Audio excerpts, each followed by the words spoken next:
Hey, fellow gunners, Tim here. Hey, I'm at the kitchen sink. I'll show you how I clean my brass. Take a little bit of distilled vinegar. Just kind of pour it in there. Not too much, I'm about out. I take the hot water, turn the hot water on. Squirt in some Dawn.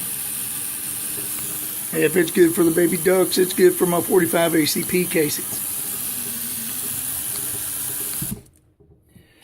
Then I like to use a little salt. A lot of people don't like to use salt. I like a little salt. Then too, my wife says I salt everything.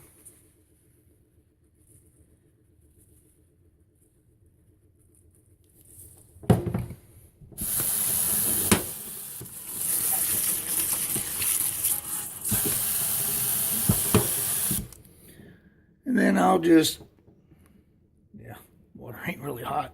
Stick your hand down in there and just twirl it around, rub on them, show them a little love.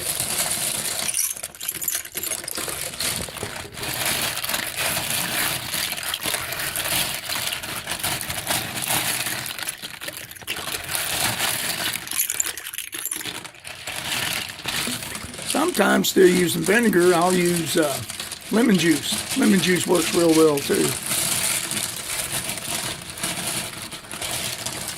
All right, guys.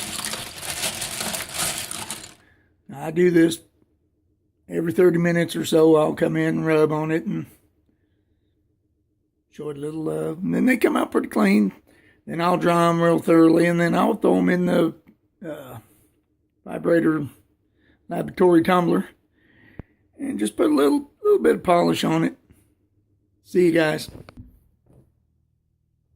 Back. Hey, I'm at the reloading bench now. I want to talk about my bear skull crushers and my rodent skull crushers.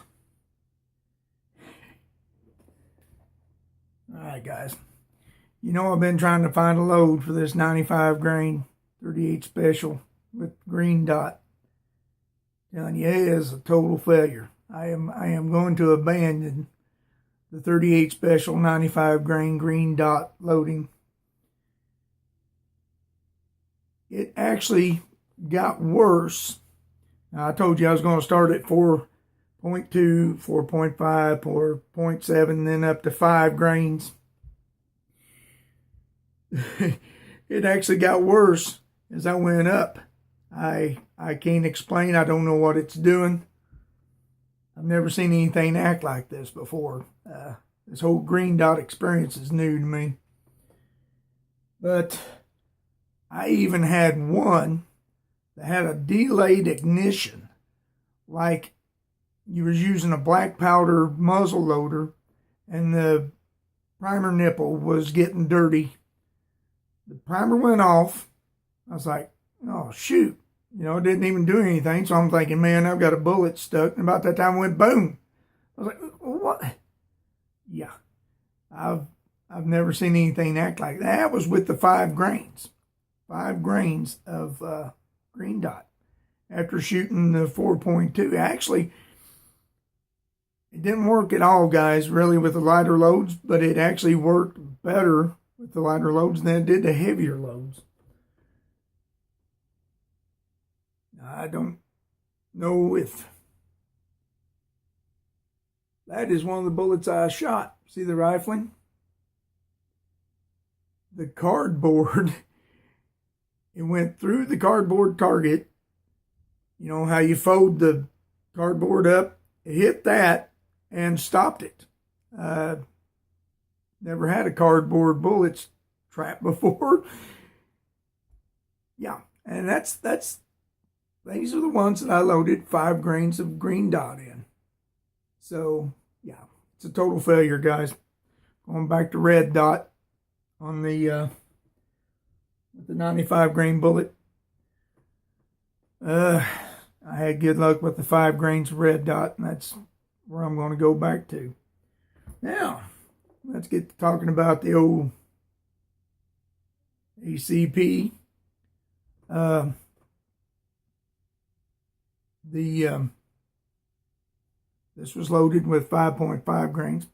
Actually it shot pretty good. The accuracy wasn't the greatest in the world. Wished it was better, but it is what it is. The other ones, I told you I loaded some with 9.5 grains of blue dot. Those really thump. They're really good. Got a target here. You can see it spread all over the place. I've just kept shooting and doing different things. But you'll notice the ones that are right here were actually the bullets that were not heat treated. The ones over here that are kind of spread out over into here. These were the ones with 5.5 grains of green dot, and these were 9.5 grains of blue dot, heat treated. And these were the ones that were not heat treated. The non-heat treated bullets were actually more accurate than the heat treated bullets. Now, I don't understand that. Maybe I've heard of, the softer lead will actually fill the lands where the heat treated won't, and it'll actually make your, I'm going about 900 feet per second, 935, I think, with the blue dot. And I guess that's slow. You really need to fill them lands to really get some accuracy. So that's what I got to say about that. You probably won't hear no more about the polar bears, guys. I've had my fun. Seriously, but now that's we're getting back to the heat treated bullets. Now, if I was shooting magnums going 1,500 feet per second, that might be a different story. You might need to heat treat your bullets. But with the slower 900 feet per second, apparently you don't need to heat treat your bullets. And you might actually, it's going to save you a little time, because, you just drop it out on the towel, powder coat it, size it, and you're done. Where you heat treat, you drop it out on the towel, you powder coat it, and then you put it back in the oven, then you water quench it. All right. Oh, high point, Larry.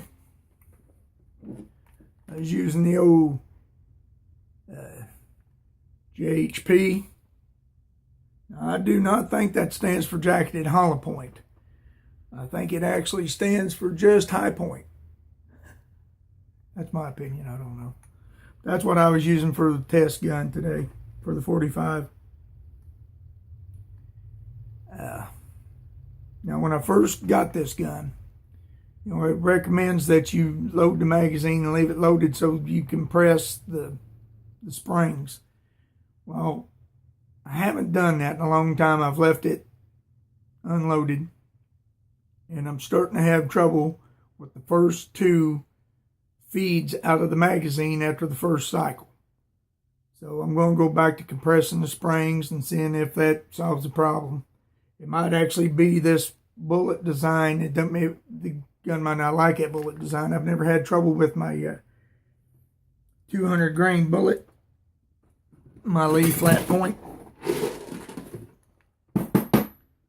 This bullet right here.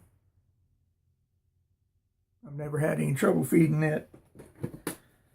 It might just like that 200 grain bullet better than that 230 grain cone bullet. Thanks, guys, for watching. I'll catch you in the next video.